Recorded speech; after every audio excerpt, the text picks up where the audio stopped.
And now, live at 8.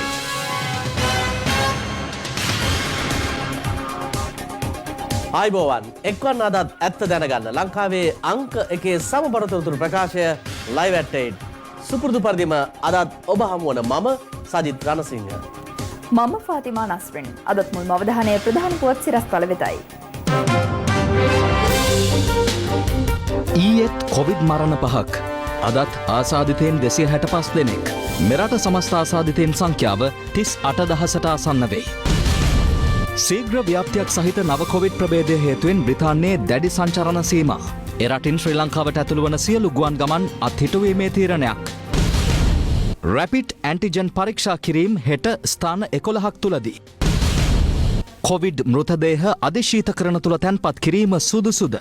සීල් කරලා තියෙන්නේ. එවැනි තත්ත්වයක් යටතේ වෛරසය මේ මෘත ශරීර වලින් එළියට යෑමේ ඉඩකඩක් ඇත්තෙම නැති තරම්. ධම්මික පැණිය දේශීය ඖෂධයක් ලෙස ආයුර්වේද කොමසාරිස් පිළිගනී. මෙය කොවිඩ් රෝගය සඳහා සුදුසු ඖෂධයක්ද යන්න තීරණය කරනු ලබන්නේ සායනික පරීක්ෂණ වලින් අනතුරුවයි. බිලිඳුන් මුදලට විකුණු මහ පරිමාණ ජාවාරම්කරුවෙකු අත්අඩංගුවට.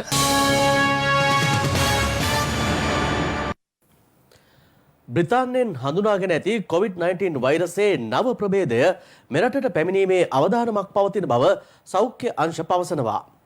පවතින තත්ත්වය සැලකිලිටගෙන බ්‍රිතාන්‍යයේ සිට මෙරටට පැමිණෙන ගුවන් යානා හෙට අලුයම සිට මෙරටට ඇතුළු වීම නවතා දැමීමට සිවිල් ගුවන් සේවා අධිකාරිය තීරණය කර තිබෙනවා. බ්‍රිතාන්‍යයෙන් හඳුනාගෙන ඇති මෙම නව වෛරස ප්‍රභේදය VUI 2020-12-1 ලෙස නම් කර තිබෙනවා. මේ අතර තවත් වෛරස ප්‍රභේදයක් දකුණු අප්‍රිකාවෙන් හඳුනාගෙන ඇති බව විදේශ මාධ්‍ය වාර්තා කරනවා.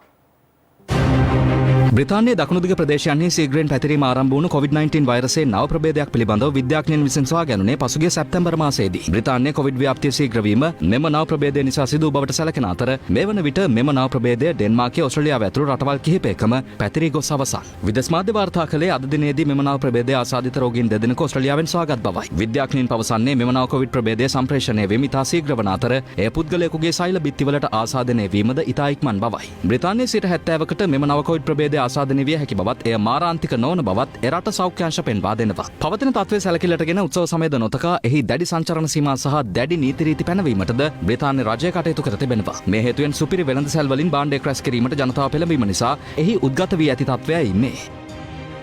මේ අතර බ්‍රිතාන්‍යයට ඇතුළු විය හැකි දේශ සීමා වසා දැමීම නිසා උත්සව සමයේ භාණ්ඩ ප්‍රවාහනය කරනු ලබන කන්ටේනර් රථ දිගු පෝලිම් ලෙස මෙලෙස දැකිය හැකි වන අතර එහි රියදුරන්ද මේ හේතුවෙන් දැඩි අපහසුතාවයට පත් වී තිබෙනවා. මේ අතර බ්‍රිතාන්‍යයේ පවතින තත්ත්වය සැලකිලිටගෙන ඉතාලිය, ප්‍රංශය, බෙල්ජියම් ඇතුළු යුරෝපා රටවල් රැසක්ද ඉන්දියාව, පාකිස්තානය ඇතුළු ආසියාකර රටවල්ද බ්‍රිතාන්‍ය සඳහා වූ ගුවන් ගමන් අත්හිටුවීමට තීරණය කළා. මේ හේතුවෙන් බ්‍රිතාන්‍යයට පැමිණ සිටින සංචාරකයින් දැඩි අපහසුතාවයට පත්ව ඇති අතර එහි ගුවන් තොටුපළවල දැඩි තදබදයක් ඇති වී තිබුණේ මෙලෙසින්.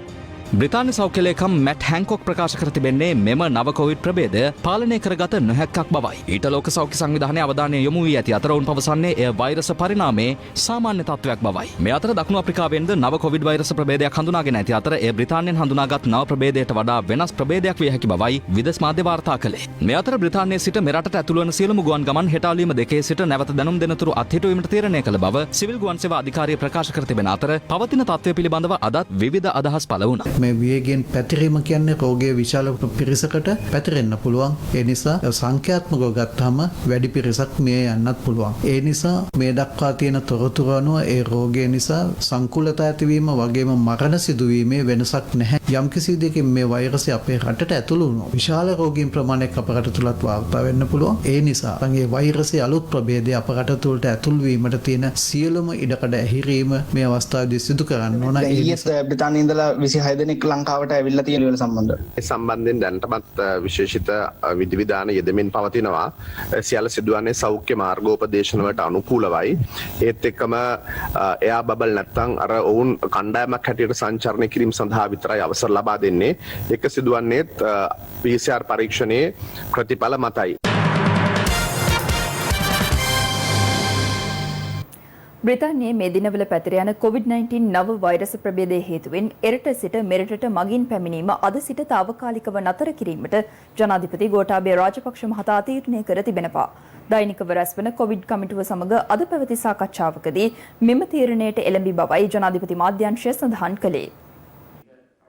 දෛනික වරැස්සන කොවිඩ් කමිටුව ජනාධිපති කාර්යාලයේදී අද රැස්වුණේ ජනාධිපති ගෝඨාභය රාජපක්ෂ මහතාගේ ප්‍රධානත්වයෙන්. මේ දිනවල බ්‍රිතාන්‍යයේ පැතිර යන COVID-19 නව වෛරස් ප්‍රභේදය සම්බන්ධයෙන් මෙහිදී සාකච්ඡාවට ලක් වූ අතර ජනාධිපතිවරයා සඳහන් කළේ ඒ හේතුවෙන් එරට සිට මගින් ගෙන්වා ගැනීම අද සිට తాවකාලිකව නතර කිරීමට පියවර ගන්නා ලෙසයි. ඒ අනුව අද දිනේ දිවයිනට ළඟාවීමට නියමිත මගින් PCR පරීක්ෂණයට ලක් කිරීමෙන් පසු හෝටල්වල නතර කර දින 14ක කාලයක් සෞඛ්‍ය අංශවල පූර්ණ නිරීක්ෂණය සහිතව නිරෝධායනයට ලක්විය යුතු වනවා. එමෙන්ම ඔවුන් සිය නිවෙස් වල තවත් දින 14ක කාලයක් නිරෝධායනය විය යුතුයි. ලන්ඩනයේ සිට එන බහණ්ඩ ප්‍රවාහන ගුවන් යානාවල කාර්ය මණ්ඩලයද මෙම නිරෝධායන ක්‍රියාවලියට යටත්. ඇමරිකාව, එංගලන්තයේ, චීනය ප්‍රමුඛ රටවල් කිහිපයක් කොවිඩ් එන්නත් නිපදවා ඇති අතර එම එන්නත් පිළිබඳ සවිස්තර අධ්‍යයනයකින් පසුව අදාළ රටවල් සහ මෙරට සෞඛ්‍ය බලධාරීන් සමග සාකච්ඡා කොට අවශ්‍ය ක්‍රියාමාර්ග සම්බන්ධීකරණය සඳහා ජනාධිපති ප්‍රධාන උපදේශක ලලිත් වීරතුංග මහතාට බලය පවරා දී තිබෙනවා.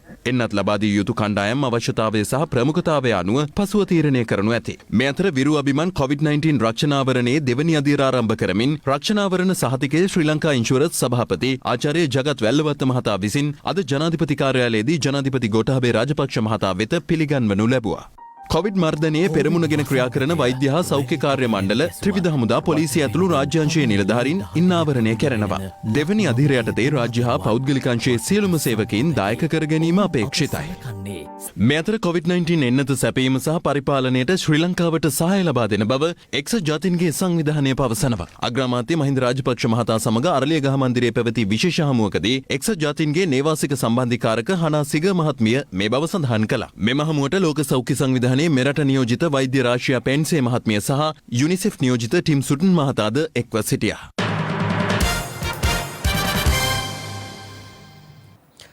COVID-19 වෛරසය ආසාදන වූ රෝගීන් 260 දෙනෙකු අදත් මෙරටින් හඳුනාගත්තා.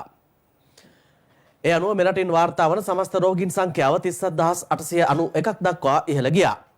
මේ අතර මන්නාරම දිස්ත්‍රික්කයේ හැර දිවයිනේ සියලුම දිස්ත්‍රික්කවල ප්‍රදේශ රැසක් COVID-19 පැතිරීමේ අධි අවදානම් කලාප ලෙස වසංගත රෝග විද්‍යා ඒකකය හඳුන්වා දී තිබෙනවා. එම ඒකකය නිකුත් කළ නවතම දත්තවලට අනුව වැඩිම අවදානමක් පවතින්නේ බස්නාහිර පළාත තුලයි. අවසන් දින 14 තුල රෝගීන් වාර්තා වීම අනුව වසංගත රෝග විද්‍යා ඒකකයේ විසින් මෙම කලාප නම් කර ඇති අතර එහි නවතම වාර්තාව පසුගිය 19 වනදා නිකුත් කරුණා. එම වාර්තාවට අනුව අවසන් දින 14 තුල රෝගීන් වාර්තා වූ කොළඹ මහනගර සභා බල ප්‍රදේශය ඇතුළු දිස්ත්‍රික්කයේ ප්‍රදේශ 18ක් අධි අවදානම් ප්‍රදේශ ලෙස නම් කර තිබෙනවා. එමෙන්ම අවසන් දින 14 තුල රෝගීන් වාර්තා වීම අනුව ගම්පහ දිස්ත්‍රික්කයේ ප්‍රදේශ 15ක් අධි අවදානම් ප්‍රදේශ ලෙස නම් කර ඇති අතර කළුතර දිස්ත්‍රික්කයේ පාලින්ද නුවර හැර ප්‍රදේශ 12ක් අධි අවදානම් ප්‍රදේශ ලෙස නම් කෙරුණා. එම වාර්තාවට අනුව අධි අවදානම් ප්‍රදේශයක් නොමැති දිස්ත්‍රික්කයක් ලෙස දැක්වෙන්නේ මන්නාරම දිස්ත්‍රික්කය පමණයි. 16109ක් රෝගීන් දෙවන රැල්ල තුල වාර්තා වෙලා තියෙනවා කොළඹ දිස්ත්‍රික්කයෙන් විතරයි. ඒකනොත් අති බහුතරය කොළඹ මහනගර සභා සීමාව ඇතුළේ. ඒතකොට දැනටත් අපේ රට ඇතුළේ කේන්ද්‍රය කොළඹ නගර සභා සීමාව ඇතුළේ තියෙනවා. නමුත් ඒ කේන්ද්‍රය දවසින් දවස වෙනත් පළාත් වලට විචල්්‍ය වෙමින් තියෙනවා කියන එක සම්බන්ධයෙන් අපිට උදාහරණ පෙන්වන්න පුළුවන්. ඒක හොඳම උදාහරණ තමයි කළුතර දිස්ත්‍රික්කයේ. කළුතර දිස්ත්‍රික්කය ඇතුළේ ලොකු අවදානමක් මේ වෙනකොට නිර්මාණය වෙමින් තියෙනවා කියන එක අපිට සංඛ්‍යාලයකින් අධ්‍යයනය කරනකොට පේනවා. එතෙන්ද විශේෂයෙන් අපි අවධානය යොමු කරනවා නැගෙනහිර පළාත වෙස. සමස්ත නැගෙනහිර පළාතේ මේ දෙවෙනි රැල්ලේදී රෝගීන් මේ වෙනකොට 778ක් වාර්තා වෙලා තිනවා. මේ 778න් 613ක් කල්මුණෙන් වාර්තා වෙලා. ඒ වගේම තමයි මහනුවර දිස්ත්‍රික්කයේ තියෙන අවදානමත් අපිට අමතක කරන්න බෑ. දවස ගානේ අපිට රෝගීන් 50 60 සමහර දවස්වල රෝගීන් 100 මට්ටමට දෛනිකව එකතු වෙන තැනට ගිහිල්ලා තියෙනවා. මේ අතර COVID-19 වෛරසය ආසාදන වූ රෝගීන් 370 දෙනෙකු ඊයේත් මෙරටින් හඳුනාගත්තා. ඔවුන්ගෙන් 364 දෙනෙකුම පෑලියගොඩ කොවිඩ් පොකුර ආශ්‍රිතව හඳුනාගත් අතර සෙසු රෝගීන් හඳුනාගත්තේ විදේශයන්හි සිට මෙරටට පැමිණි අය අතරින්. මෙරටින් හඳුනාගත් රෝගීන් 364න් රෝගීන් 101 දෙනෙකුම කොළඹින් වාර්තා වූ අතර ගම්පහ දිස්ත්‍රික්කයෙන් රෝගීන් 67 දෙනෙකුත් කළුතර දිස්ත්‍රික්කයෙන් රෝගීන් 46 දෙනෙකුත් හඳුනාගත්තා. ඊයේ දිනේදීත් මෙරටින් මරණ 5ක් වාර්තා වූ අතර එම මරණ 5න් මරණ 3ක්ම වාර්තා වුණේ කොළඹ දිස්ත්‍රික්කයෙන්. සෙසු මරණ 2 කළුතර දිස්ත්‍රික්කයෙන් වාර්තා වුණා.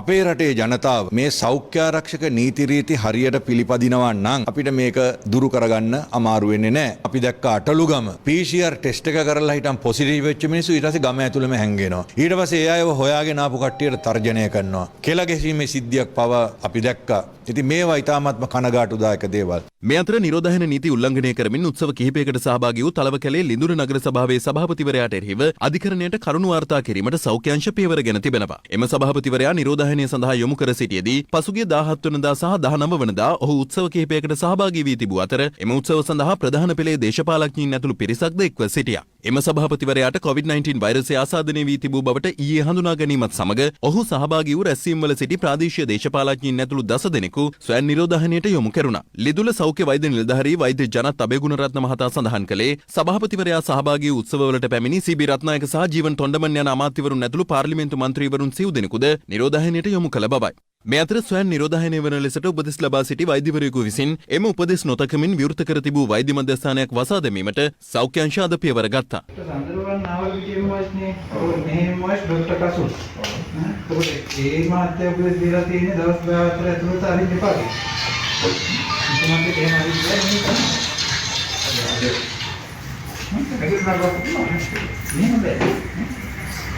පෙරදිනිය ශික්ෂණ රෝහලේ වෛද්‍යවරයෙකු වන එම වෛද්‍යවරයාගේ ළඟම ආශ්‍රිතයෙකුට වෛරසය ආසාදනය වී තිබූ නිසා වෛද්‍යවරයාටද ස්වයං නිරෝධායනයට යොමු වන ලෙස මහජන සෞඛ්‍ය පරීක්ෂකවරුන් දැනුම් දී තිබුණා. එහෙත් එම උපදෙස් නොතකමින් ඔහු සිය පෞද්ගලික වෛද්‍ය මධ්‍යස්ථානයේ විවෘත කර තැබීමට පියවරගෙන තිබූ අතර මහජන සෞඛ්‍ය පරීක්ෂකවරුන් එම මධ්‍යස්ථානයේ తాවකාලිකව වසා දැමීමට පියවර ගත්තා. මේ විදිහට අත්නෝමතික විදිහට වගකීම් විරහිත විදිහට හැසිරලා අනිත් අයවත් අවධානය දානවා. මේ අනිත් අයට ආදර්ශයක් වෙන විදිහට මෙතෙන්දී නීතිය ක්‍රියාත්මක කළ යුතුයි කියලා අපි විශ්වාස කරනවා. මේ අතර බස්නාහිර පළාතෙන් පිටව යන පුද්ගලයන් ප්‍රදේශ කිහිපයකදී අහඹු ලෙස රැපිඩ් ඇන්ටිජන් පරීක්ෂණ සඳහා යොමු කිරීමට අදත් පියවර ගත්තා. පොලිසිය පැවසුවේ මහනුවර ගිරිඋල්ල අවිස්සාවේල් ඇතුළු මාර්ග කිහිපයකදී මෙන්ම අධිවේගී මාර්ගයේ පිටවීමේ ස්ථාන කිහිපයකදීද එම පරීක්ෂණ සිදු කෙරෙන බවයි. ස්ථාන 11ක් අපි අඳුරගෙන තියෙනවා. නමුත් මේ ස්ථානීය අවස්ථානෝචිතව වෙනස් වෙන්න පුළුවන්. ඒ මාර්ගයේ එම ස්ථානෙම නෙමෙයි. සමහරට කිලෝමීටරයක් එකක් දෙකක් වෙනත් පැත්තකට යොමු වෙන්න පුළුවන් අවශ්‍යතාවය අනුව. නමුත් නිරන්තරයෙන් මේ ඇන්ටිජන් පරීක්ෂණ ඉදිරි සති දෙකක් කාලය තුල අඛණ්ඩව සිදු කරනු ලබනවා. මේ අතර උත්සව සමයේ ඉලක්ක කරගනිමින් නිරෝධායන ඇඳරි නීතිය පැනවීමේ සූදානමක් තවම නොමැති බව යුද හමුදාපති ලුතිනන්ට් ජෙනරාල් ශවේන්ද්‍ර සිල්වා මහතා පවසනවා. අපි මේ අවස්ථාවේදී කිසිදු බලාපොරොත්තුවක් නැහැ මේ ආකාරයෙන් රටේ නිරෝධායන ඇඳරි නීතියක් පනවන්නවත් උදකලා කිරීමට බලාපොරොත්තු වෙන්නේ නැහැ. ඒත් එක්කම සංචාරන සීමා පැනවීමට අවශ්‍ය නැහැ. මේ නීති පැනවීමට අවශ්‍ය නැහැ. නමුත් ඕනම අවස්ථාවක අවශ්‍යතාවයක් වුවහොත් පැනවීමටත් කටයුතු කරනු ලබනවා. ජනතාව තමුන්ගේ සෞඛ්‍ය ආරක්ෂක ක්‍රමවේදයන්ට අනුගත වුණොත් අපිට මෙවැනි විශේෂ වූ ක්‍රමවේදයන් නැත්නම් සංචාරන සීමාවන් පැනවීමට අත්‍යවශ්‍යතාවයක් නැහැ කියලා. ඉදිරියේදී ගුවන්තොටුපළ යලි විවෘත කිරීමේදී අනුගමනය කිරීමට සැලසුම් කර ඇති ක්‍රමවේදය තවදුරටත් අවදානම් සහගත බව රසායනාගාර වෘත්තීය වේදීන්ගේ සංගමය පවසනවා.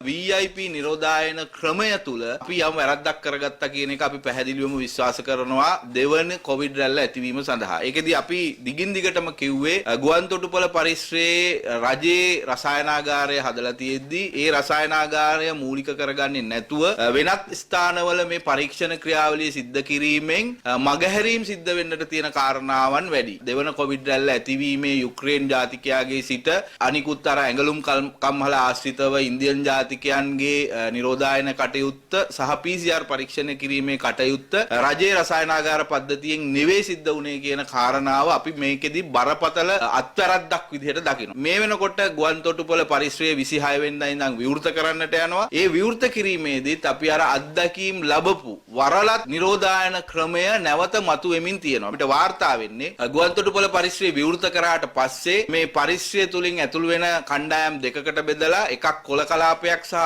රතු කලාපයක් හදලා රතු කලාපයේ පමණක් PCR පරීක්ෂණ සඳහා ගුවන්තොටුපළ පරිශ්‍රයේ පිහිටවල තියෙන සෞඛ්‍ය අමාත්‍යාංශයේ රසායනාගාරයට යොමු කරන්නටත් කොළ කලාපයේ වරලත් ක්‍රමවේදයක් කරා ක්‍රියාත්මක කරන්නටත් බලාපොරොත්තු වෙන බව තමයි අපිට වාර්තා වෙලා තියෙන්නේ. මේ නව කොවිඩ් ප්‍රභේදයට පාර කපන්නට පුළුවන් මේ වගේ වැරදි තීරණ කියන එක අපි පැහැදිලි කරනවා. මේ අතර ලොව පුරා COVID-19 ආසාදිතයින්ගේ සංඛ්‍යාව 7,77,00,000 ඉක්මවා තිබෙනවා. නවතම සංඛ්‍යාලේඛන පෙන්වා දෙන්නේ ලොව පුරා COVID-19 හේතුවෙන් සිදු වූ මරණ සංඛ්‍යාවද 17,00,000 ඉක්මවා ඇති බවයි. මේ අතර ඇමරිකා එක්සත් ජනපදයේ අභිනවින් තේරීපත් වූ ජනපති ජෝ බයිඩන් ෆයිසර් COVID-19 එන්නත ප්‍රසිද්ධිය ලබාගෙන තිබෙනවා. ඒ ඊයේ පසුරුවේ පැවති සජීවී රූපවාහිනී වැඩසටහනක් අතරතුරයි. එන්නත ලබා දෙන හෙද නිලධාරිනිය එන්නත ලබා දීමට ප්‍රථම 3ට ගනින්න දැයි බයිඩන්ගෙන් විමසූ විට ඔහු නැත ඔබ සූදානම් නම් එන්නත විදින්න යනුවෙන් පවසා තිබෙනවා.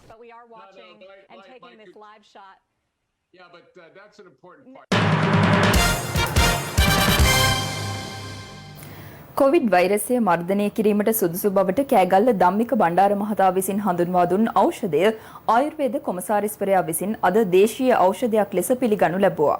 කෙසේ වෙතත් එය කොවිඩ් මර්ධනය කිරීමට සුදුසු බවට මෙතෙක් තහවුරු වී නොමැති බවයි දේශීය වෙදකම් ප්‍රවර්ධන රාජ්‍ය අමාත්‍යාංශයේ ලේකම් කුමාරි වීරසේකර මහත්මිය පවසන්නේ. ඒ සඳහා අවශ්‍ය විද්වත් කමිටුවක් පත් කර ඇති බවයි අද පැවති කැබිනට් තීරණ දැනුම් දීමේ මාධ්‍ය හමුවේදී සම කැබිනට් ප්‍රකාශක අමාත්‍ය රමේෂ් පතිරණ මහතා පැවසුවේ. ආයුර්වේද දෙපාර්තමේන්තුවේ සූත්‍ර කමිටුව විසින් මෙම ඖෂධය අනුමත කරලා තිබෙනවා. එම ඖෂධය සූත්‍ර කමිටුව විසින් අනුමත කිරීමෙන් පසුව සඳහා අවශ්‍ය ආචාර ධර්ම කමිටුවකින් මේක අනුමත කරන්නට අවශ්‍යයි. එම ආචාර ධර්ම කමිටුවට මෙම පරීක්ෂණය පිළිබඳ විස්තර හෙට ඉදිරිපත් කරනවා. ආයුර්වේද දෙපාර්තමේන්තුවේ ආචාර ධර්ම කමිටුවෙන් එම අනුමැතිය ලැබුණු පසුව මේක විද්‍යාත්මක පරීක්ෂණයකට යොමු කරන්නට බලාපොරොත්තු වෙනවා. ධම්මික වේද මහත්මයා දෙවියන් විශ්වාස කරනවා ඇති. ඒක අපිට ප්‍රශ්නයක් නෙවෙයි. හැබැයි ප්‍රශ්නේ තියෙන්නේ ඒ හරහා එන ඖෂධය අපිට අමෘතයක් නම් අපි ඒක පාවිච්චි කරනවා. මේක ආයුර්වේද දෙපාර්තමේන්තුව විසින් ඉදිරිපත් කරන්න ඕන මේ ආයුර්වේද දෙපාර්තමේන්තුව පිළිගන්න ඖෂධයක් කියලා. මම හිතන්නේ දැන් රමේෂ් පත්‍රණ ඇමතුමා ඒක ප්‍රකාශ කරුවා. ඒකට අනුමැතිය ලැබුණා කියලා. එහෙමනම් අපිට ප්‍රශ්නයක් නැහැ. මෙහෙමයි ආයුර්වේද ශාස්ත්‍රය අවුරුදු 2000 පරණයි. අපි ඒකට ගරු කරනවා. අපි පොඩි කාලෙත්ම ගත්ත සිංහල බෙහෙත්. හැබැයි මේ පැණිය ආයුර්වේද අධිකාරියෙන්වත් අනුමත කරලා නැහැනේ. ආයුර්වේද අධිකාරියෙන් අනුමත කෙරුවොත් ඒක ප්‍රශ්නයක් නෑ. මමත් දැන් බොන්නේ ආයුර්වේද බෙහෙත් බොනවා, සිද්ධ බෙහෙත් බොනවා, ප්‍රශ්නයක් නෑ.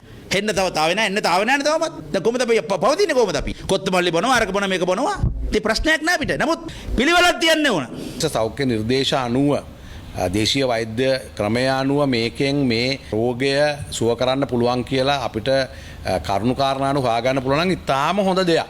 පැණිය පේල්ද පාස්ද කියලා බලන්න ඉතින් පැණිය බීලා කොරෝනා හැදිච්ච කෙනෙක් ගාවට යන්න ඕන. එතකොට ඔන්න දැනගන්න පුළුවන් ඒ පැණිය පේල්ද පාස්ද කියලා. දැනට සමාජයේ බොහෝ සෙයින් කතා බහට ලක් වෙලා තියෙන ධම්මික වෙද මහතාගේ ඖෂධය පිළිබඳව සියලුම තාක්ෂණික වාර්තා ඇගීමට ලක් කිරීමෙන් අනතුරුව ආයුර්වේද දෙපාර්තමේන්තුවේ සූත්‍ර කමිටුව විසින් එය දේශීය ඖෂධයක් ලෙස භාවිතා කිරීම සඳහා අනුමැතිය ලබා දීලා තියෙනවා. එම අනුමැතිය මත ආයුර්වේද කොමසාරිස්තුමා විසින් අද එය දේශීය ඖෂධයක් ලෙස ලියාපදිංචි කරනු ලැබුවා.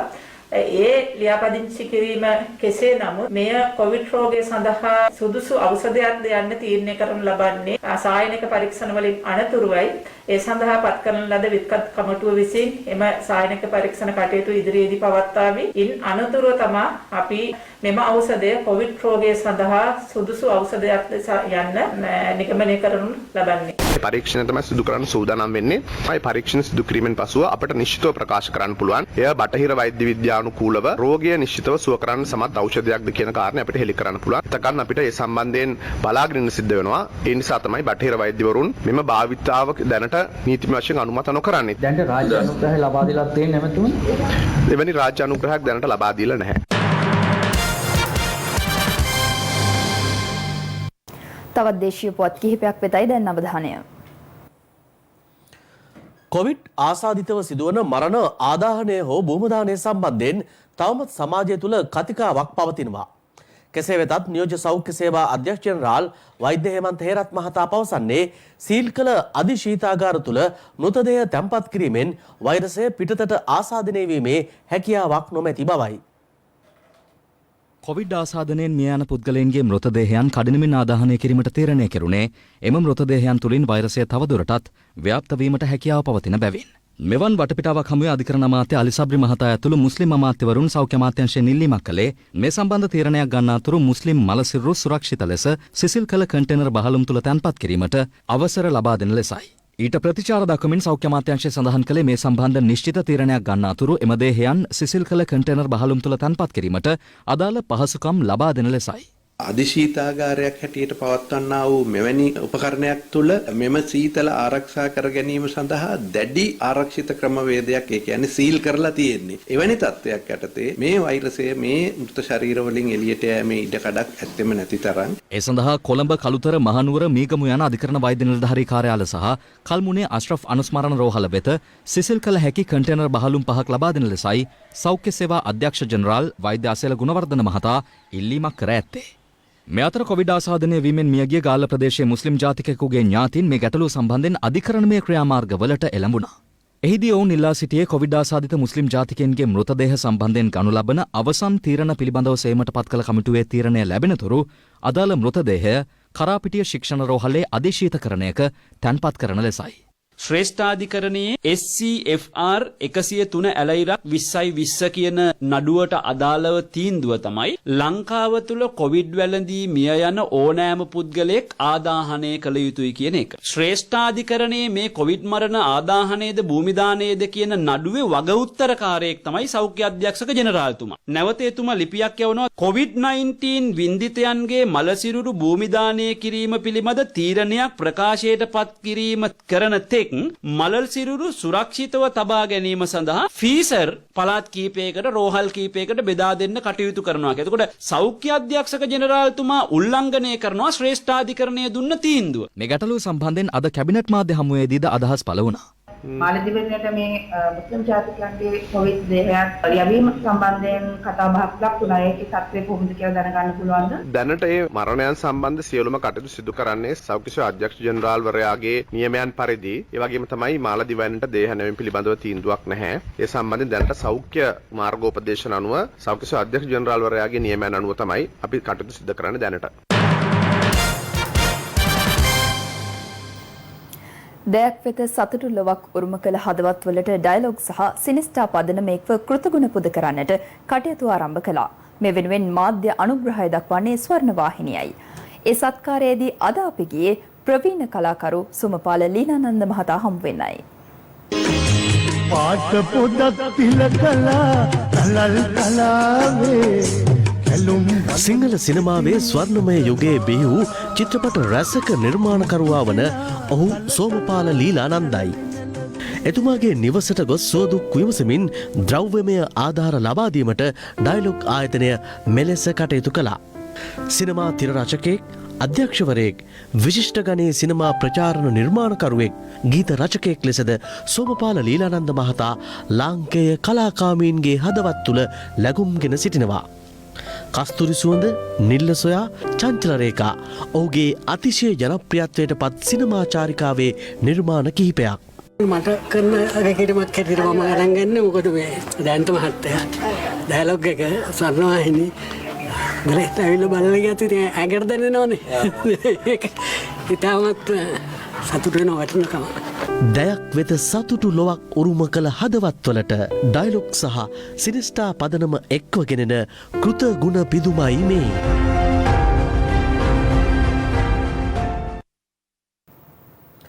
ස්වර්ණවාහිනී ස්වර්ණශ්‍රී සත්කාර දියත් කරන දුම්රිය ස්ථාන විසබීජානුහරණ ක්‍රියාවලියේ තවත් අදියරක් අද ක්‍රියාත්මක වුණා. මේ සඳහා ඇතන්ස් ජාත්‍යන්තර අධ්‍යාපන ආයතනයේ සහ ශාන්ත ජෝන් ගිලන්රත හමුදාව ස්වර්ණශ්‍රී සත්කාර වැඩසටහන සමග ඒකාබද්ධ වී සිටිනවා. ස්වර්ණශ්‍රී සත්කාර දුම්රිය ස්ථාන විසබීජහරණ ක්‍රියාවලියේ පළමු අදියර ඉකුද්දා ආරම්භ කෙරුණා. කණ්ඩායම් දෙකක් වශයෙන් දෙමටගොඩ සිට පොල්ගහවෙල දක්වා එක් කණ්ඩායමක් ගමන් කරන අතර අනෙක් කණ්ඩායම මහනුවර සිට පොල්ගහවෙල දක්වා ගමන් ආරම්භ කළා. ඒ අනුව දෙමටගොඩින් ආරම්භ කළ කණ්ඩායම අද වල්පොල දුම්රිය ස්ථානයේ වෙත ළඟා වුණා. අනතුරුව බටුවත්ත දුම්රිය ස්ථානයේ වෙත ගමන් කළ ස්වර්ණශ්‍රී සත්කාර කණ්ඩායම එම දුම්රිය ස්ථානය විසබීජහරණය කළා.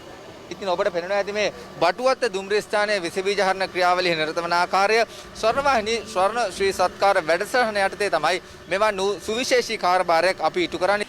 මහනුවරින් ගමන් ආරම්භ කළ කණ්ඩායම අද ප්‍රථමයෙන් බලන දුම්රිය ස්ථානයේ වෙත ළඟා වුණා. ඇතැන්ස් ජාත්‍යන්තර අධ්‍යාපන ආයතනය සහ ශාන්ත ජෝන් ගිලන්රොත හමුදාවේ දායකත්වයෙන් සිදු කෙරෙන ස්වර්ණ ශ්‍රී සත්කාර දුම්රිය ස්ථාන විසබීජහරණ ක්‍රියාවලියේ අනෙක් කණ්ඩායම අද ළඟා වුණේ ඉහළකෝට්ටේ දුම්රිය ස්ථානය වෙතටයි.